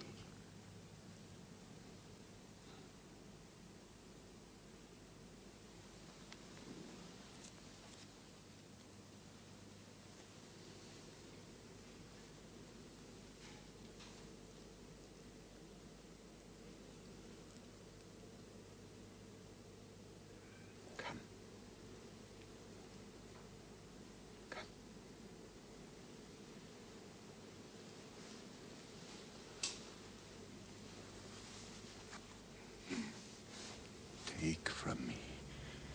Take. Drink. Drink. Drink. Life. Life. Drink. Drink. Drink. Drink.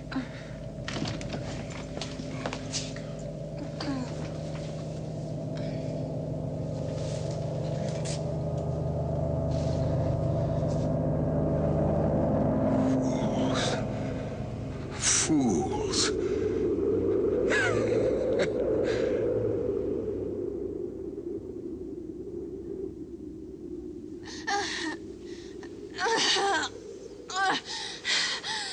What's the matter?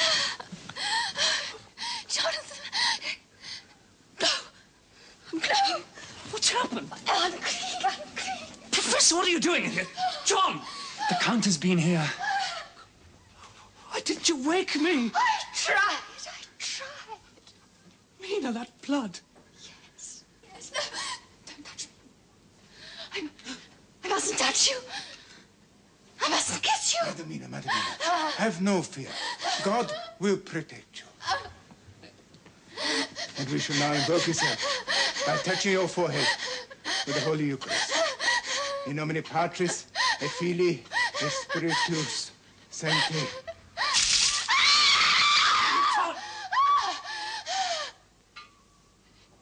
Unclean. Even the Almighty shuns me.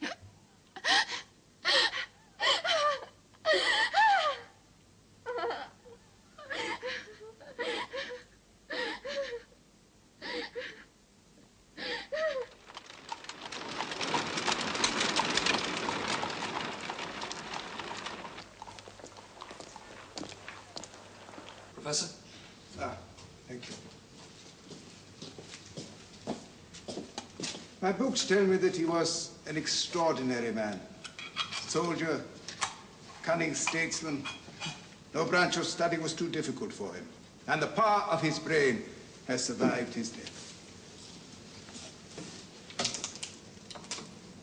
In nomine Patri, et Filii, et Spiritus Sancti.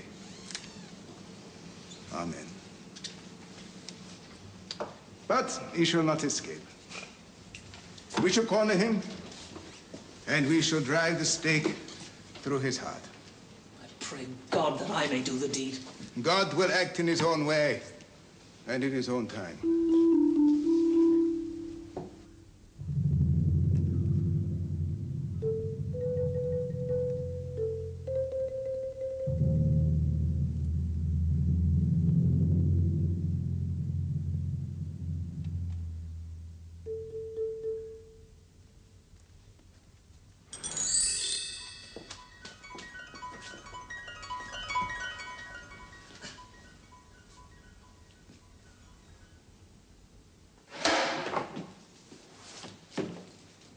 Retro, Maester Thomas. Yes, it always sounds more convincing in Latin, Professor, doesn't it? You give an order to retreat. We guard ourselves from your touch. using a cross as a talisman, an instrument of torture and humiliation. A symbol of trouble and trial by which our Christian faith is tested. You seek to destroy me. Why? Because of what you are and what you've done. We must survive, all of us. The blood of a human for me, a cooked bird for you. What is the difference? The difference between good and evil. I am bound to this earth. I make it my domain. You will die in a miserable, allotted span. I have centuries before me. Why in God's name did you ever leave your castle? We must recruit disciples, just as your leader has done. You shall not capture any more souls. Souls? There is no blood to drink from souls, if there be such things. We are pledged to rid the world of you. It will not be easy. I do not die like the bee when I sting once. I become stronger. Vampires are nourishment to one another. Beautiful, fundamental nourishment. And your wife, Mr. Harker, is mine already.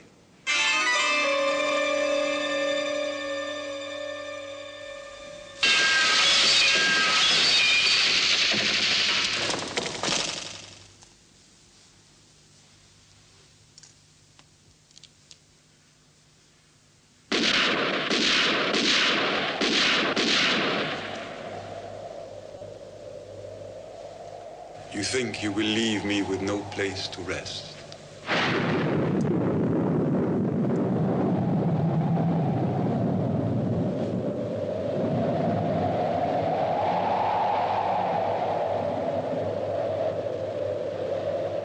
I know that you must fight, but it must not be a fight of hate. That poor soul who's brought about all this misery is the saddest one of all. Mina, how can you say such things? If I could send his soul to burning hell forever, I would do it. Hush, Jonathan. You must be pitiful to him, just as someday you may have to be pitiful to me. Also, I believe the Count can somehow force me to tell him what I know and be in league against you. I don't believe that. No? Do you think that I don't look at myself in the mirror? Oh, dearest, don't. Yes, yes, we must face facts, however unpleasant. Tell me, how many boxes did you find at Bermondsey? 8. And at the Mile End? 4. And sanctified them all? Yes. 1 box left. Madam Mina, you are the wisest of us all. So tell us, where do you think the last box is? There's only one place he'd feel really safe.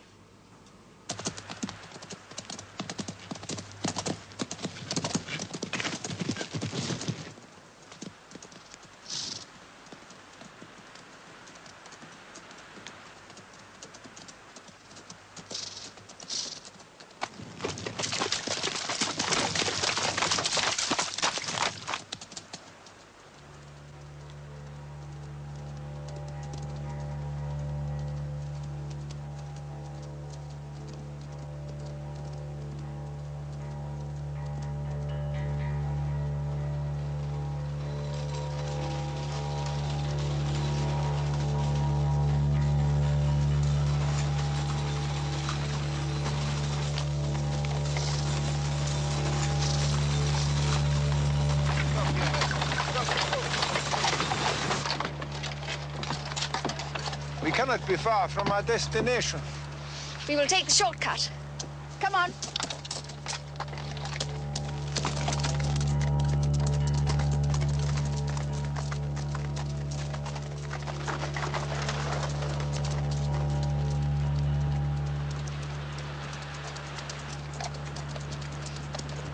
Madam Mina, Yes, sir, Professor. how do you know this is the shortcut to Castle Dracula? From Jonathan's account of his journey, of course. Ah, yes. Yes, of course.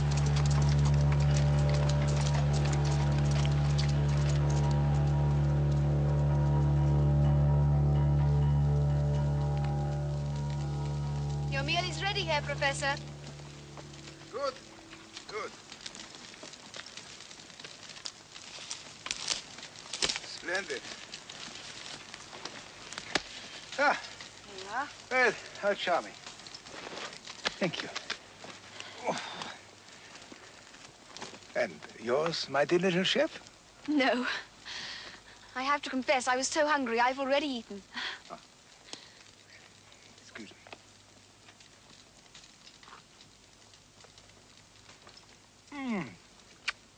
Perfect.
It is almost dawn. Come to the fire, Madam Mina, and get warm.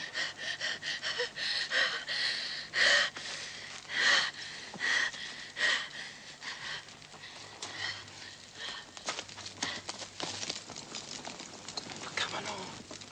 Come along. I cannot.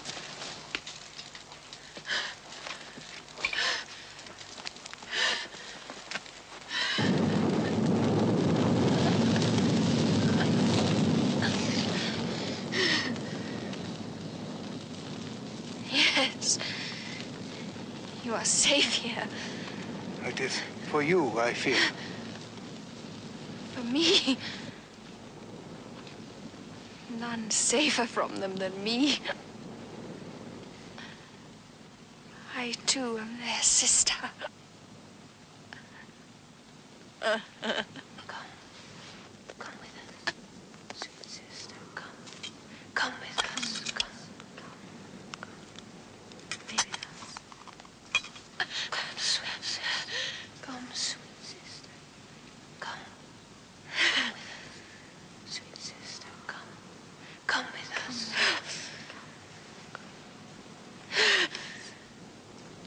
Come, sweet sister. Come, sweet sister. Come.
Thank you. It was the sun. Yes. Thanks be to God.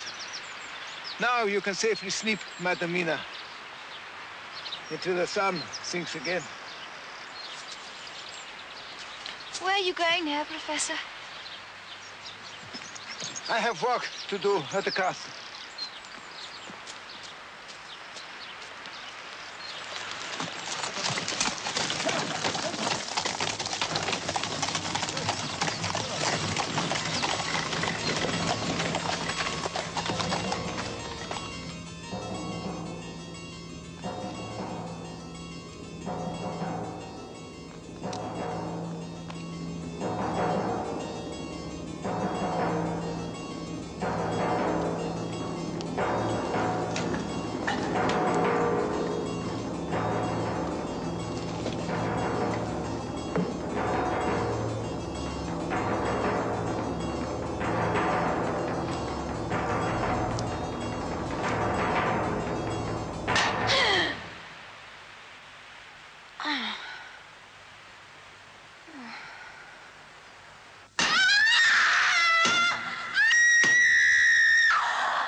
Try upstream.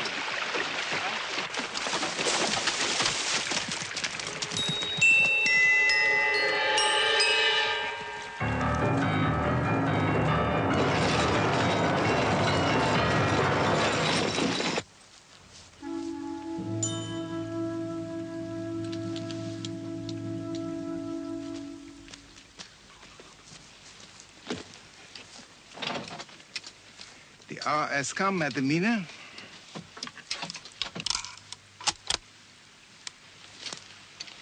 Are you afraid? No, of course not. I'm in your hands. We are both of us in God's hands.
What a winner. Well done.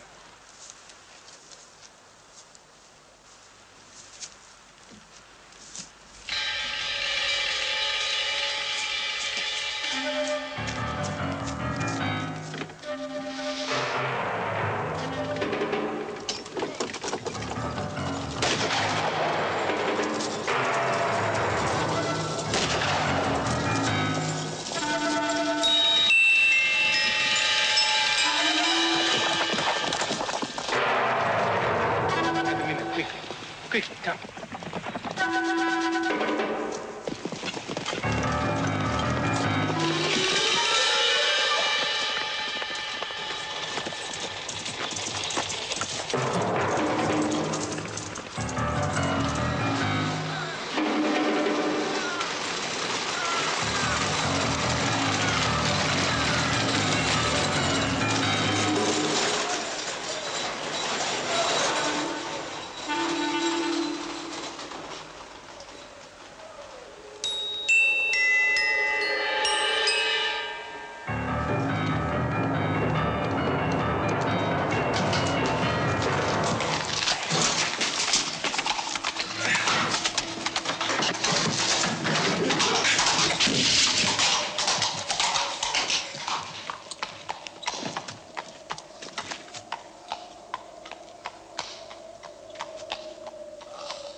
Where are you hurt?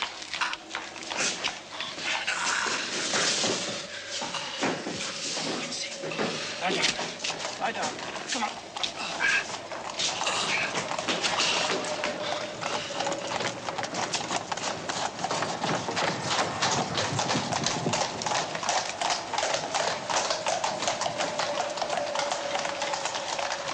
Whoa, boys, whoa!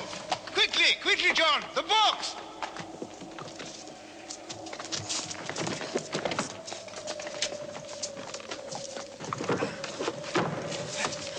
Quickly, the sun has but one more flicker and it will be gone.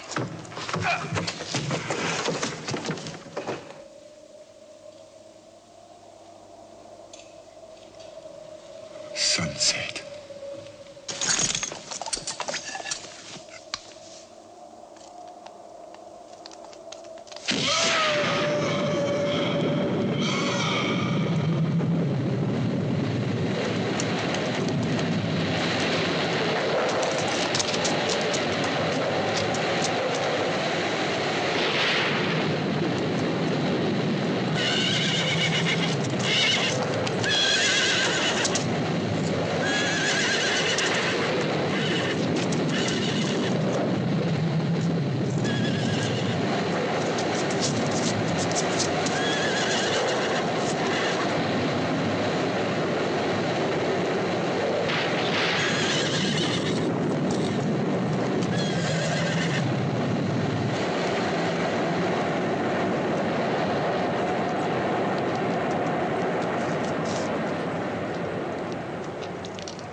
Jonathan, wait.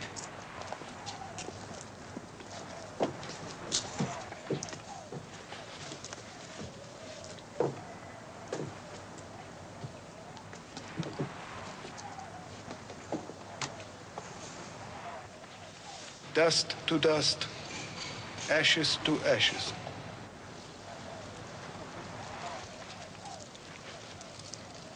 Look. There's no more mark. Jonathan, is it really true? It is true. You have nothing more to fear.